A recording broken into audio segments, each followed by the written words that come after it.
My name is Roxanda Junku, and today I'll be giving a presentation on audits and accountability for FEMA funding. Why is auditing important? It allows us to examine records to check their accuracy.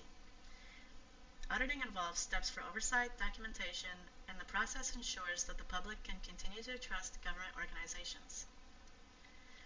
Establishment of oversight mechanisms.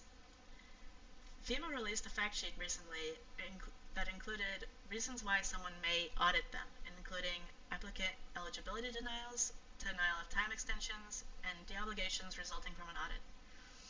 These submissions are then handed to internal control systems that track and manage the fund disbursements.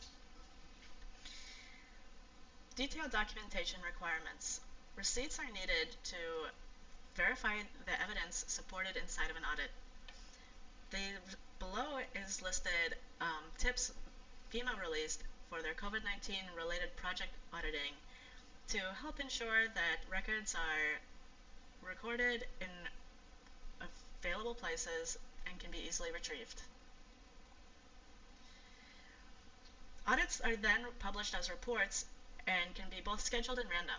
For example, this report here, which was taken from the Office of Inspector General, U.S. Department of Homeland Security, they're listed in multiple various dates, and when you click on them, they lead you to a report like this.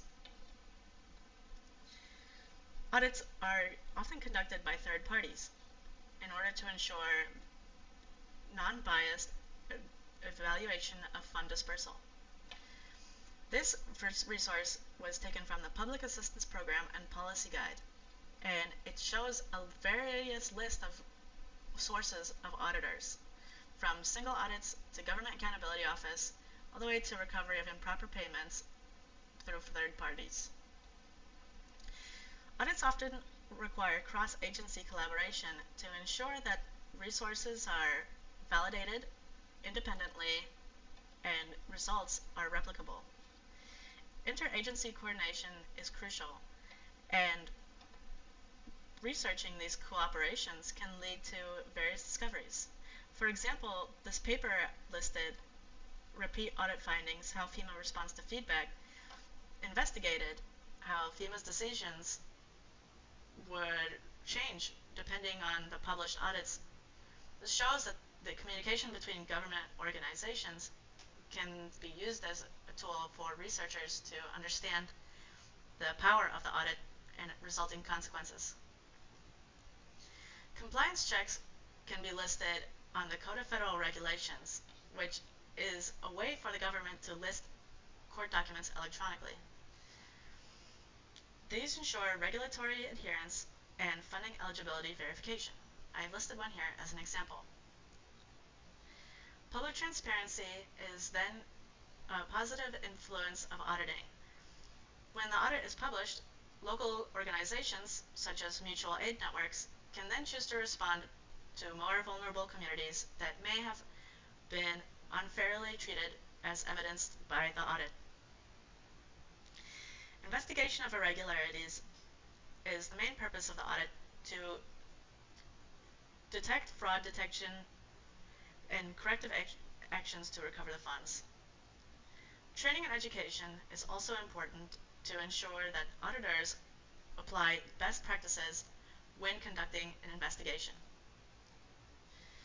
Performance metrics assess the effective fund usage and can be listed on FEMA's website here.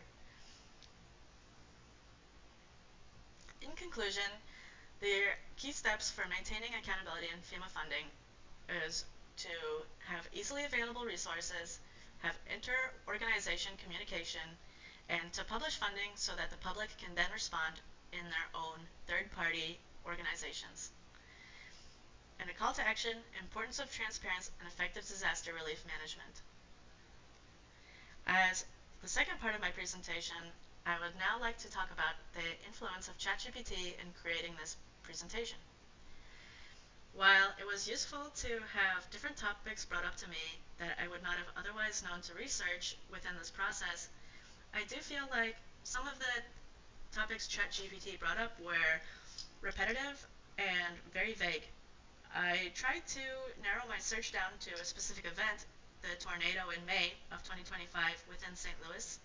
However, all of the resources that ChatGPT would remark on were just broad explanations that could apply to multiple organizations, not just FEMA. Additionally, I feel like the repetition was a bit obvious within the presentation. I used the headers that was recommended by ChatGPT when I feel like some of these slides could be condensed or further expanded upon. But however, as we all know, ChatGPT is more of a suggestion than a script. I still don't enjoy using it simply because I feel like primary resources are always going to be superior when conducting research, and other literary reviews done by other people who are experts in their field will always trump whatever neural network and web scraping can provide. Thank you for your listening. I hope you enjoyed it.